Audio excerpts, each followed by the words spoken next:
So this question is going to be a little bit of a loaded one that I get asked, I would say, fairly frequently, and I'm always very cautious how I answer it. So, pregnancy and pole dancing, or pregnancy and aerial. How long do you keep training? How much do you train? What's okay? What's not okay? Okay, number one, first and foremost, I am not a medical professional. On the other hand, I have been pregnant. I have two children. They're now 16 and 14. They seem to be okay now. I can tell you my experience. Number one, I always say my recommendation is consult with your doctor and go with their recommendations. Every pregnancy is different. Every person is different. My two pregnancies were night and day. They were not the same. Um, the other part of that, keep in mind when you do talk to your medical professional, is that OBGYNs, delivery doctors have to carry one of the largest malpractice insurance because until your child turns 18, you can still come after them saying that they messed up the birth of your child. So they're very cautious what they will say is okay to do while you're pregnant. So keep that in mind. They may know that you're capable of something, but they can't verbally say that because that means they could possibly be liable if something happened during your pregnancy, even though it might have had nothing to do with the activity that you were doing.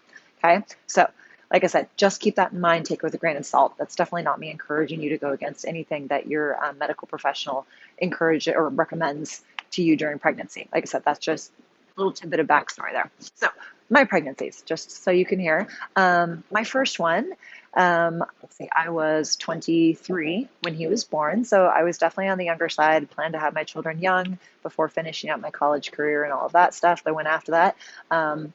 But super healthy pregnancy. I was, well, until the very end, I was very active. Up until 3 days before he was born, I was running 3 to 5 miles. I would say probably 3 to 5 days a week. I was playing tennis. I was swimming.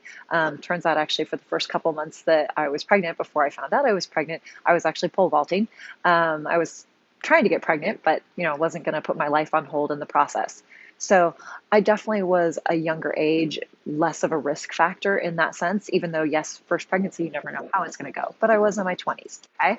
On the other hand, like I said, super healthy pregnancy. I did end up being induced with him 3 weeks early because my amniotic fluid stopped producing all of a sudden, which, as the doctor said, it could be I was about to go into labor, or it could have been some fluke thing. Who knows? But like I said, up until, what was that, 40 weeks, 37 weeks, I think on my math, it was 100% healthy pregnancy. No issues whatsoever. Had some morning sickness for the first few months, felt amazing, was super active, no problem.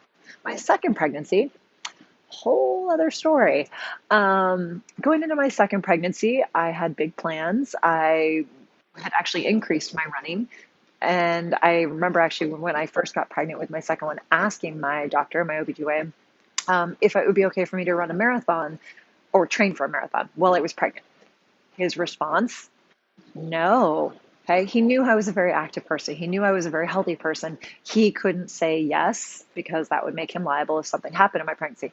I didn't increase my run. I did run during my pregnancy, but not excessive amounts. I was at that time when I did go running quite often with a stroller. So maybe running 2 to 3 miles. So not fast. I am, faster than a herd of turtles, maybe, but that's about it. So yeah, it was definitely not a brisk trot. So I was active during my second pregnancy, but I went into labor at 20 weeks, full blown labor to the point where I had to be hospitalized. I was injected with steroids to try and develop his lungs because they didn't know if they could stop the delivery. Head dropped, all that stuff. So from then on, from that 20-week point, I went into labor multiple times. I was on prescription to stop my labor because I would wake up in the middle of the night having contractions, full-blown contractions, and have to go to the hospital. I didn't do anything differently as far as my activity level with my first child versus my second child, and yet my second pregnancy was totally different. So I ended up being on strict bed rest. Not so easy for me with my second child from 20 weeks until when they released me from bed rest in the last couple of weeks of my pregnancy, where I went on to have a 100% healthy delivery to a ginormous baby. No idea how he got so big, but to a happy and healthy boy. But like I said, that couldn't have been predicted. Based on my first pregnancy, there was no indication that I would have had those issues in my second pregnancy. In talking with my doctor after my second pregnancy, I asked him, what are the odds that I might have that issue again of having preterm labor? And he said, if you've had it once, chances are you probably would have it again. I was done having kids anyway, so it wasn't an issue. I was just curious for research sake. So, like I said, two different pregnancies, same mother and father, children with the same, relatively same genetic makeup or same genetic pool to draw from, and yet night and day pregnancies, both happy and healthy boys, but very different pregnancies. So how long can you do pole? When I was pregnant, that was before I started pole. I actually didn't start pole until my children were young. If I was to have been doing pole at the time, or no, I'm not going to, but if I was to get pregnant this time, personally, I would keep training. I would keep training until my body told me not to, but I would treat it the same way as I treat my training now. I have some old injuries from my fighting days, dislocations, scar tissue, all kinds of things. When I train, I listen to my body, and I would do the same thing with pregnancy. If I got to the point where, going upside down, I wasn't trusting myself, which for me, actually, with my first child, I was working in physical therapy. And when I got to the point of being 8 months pregnant, I decided to go on maternity leave at that point because for me, personally, I didn't feel safe ambulating with patients that my balance was out of whack because of the belly. And I didn't trust myself to be able to steady them if they lost their balance. And I was mostly working with the geriatric population. So I think in all things, it's about assessing where you're at and being honest with yourself of, okay, do I need to take a step back? So how much should you train pole aerial? A, talk to your doctor. B, listen to your body. There will come a point on pretty much any aerial apparatus, pole, aerial, straps, lyra, silks, where a belly eventually will get in the way. For a lot of people, the first few months, they have nausea. Going upside down or spinning is not their friend.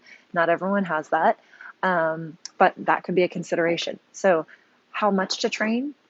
Like I said, once again, this is not an easy answer. Hopefully, me sharing with you my experiences in my pregnancy will help you, for those of you that are maybe going through it the first time. But for me personally, if I was to be pregnant and doing all that I'm doing now, I would continue to train. But I definitely would go with moderation if I got to the point where I was feeling strains in certain areas, or I felt like my belly was getting in the way of the apparatus, or in any way impacting negatively my safety. And of course, that means my baby's safety in my training. I definitely would adjust accordingly. So I know this in some ways maybe doesn't seem like it answers the question, but all I can do is share with you my experience and my recommendation, which is listen to your doctor, listen to your body, make smart choices, and moderation. So to those of you that are launching on that journey of pregnancy, best of luck to you, and enjoy the journey.